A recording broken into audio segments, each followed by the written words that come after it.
I'm Jesse Mackey, CIO of 4Thought Financial Group, and this is 4Thought's weekly market perspective for the week of August 11th, 2020.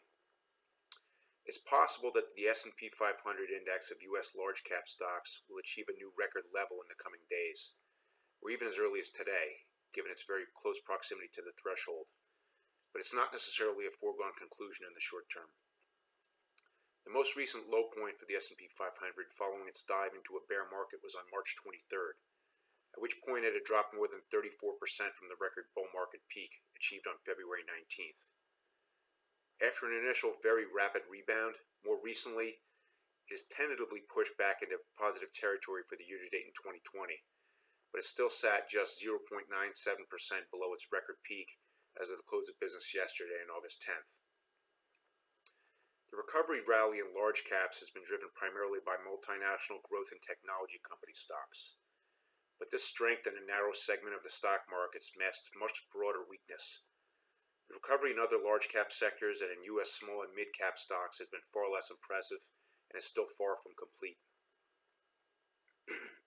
Historical market type statistical analysis reveals that once a bear market is confirmed, which occurred on March 11th, the average time to the trough of the cycle is approximately 5 to 6 months later. The average additional loss is approximately 16.72% from the bear confirmation point, although both the actual time to the trough and the additional cumulative loss can vary widely depending on the specific time period referenced.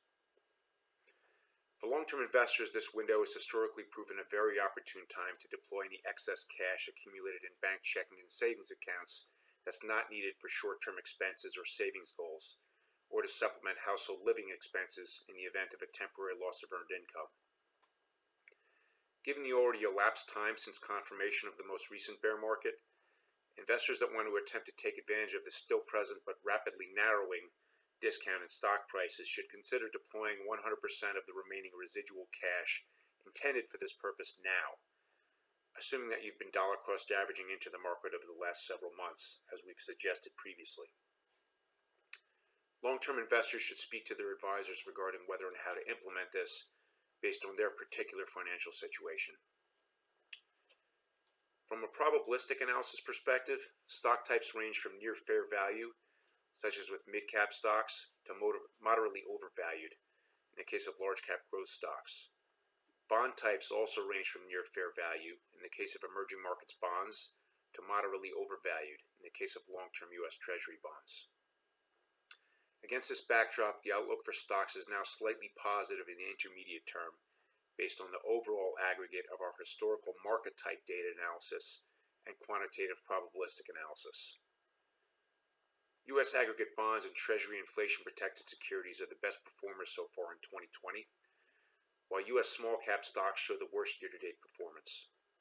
U.S. mid-cap stocks now reflect the most attractive pricing relative to alternatives, while U.S. large-cap growth stocks and tech stocks are the least attractive.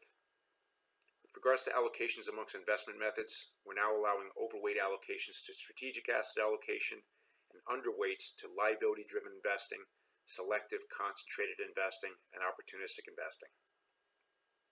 I hope this was helpful. If you have questions or you'd like to discuss how to implement any of this, please contact 4Thought at 516-300-1617 or info@4tfg.com. And don't forget to subscribe to our blog feed and our YouTube channel.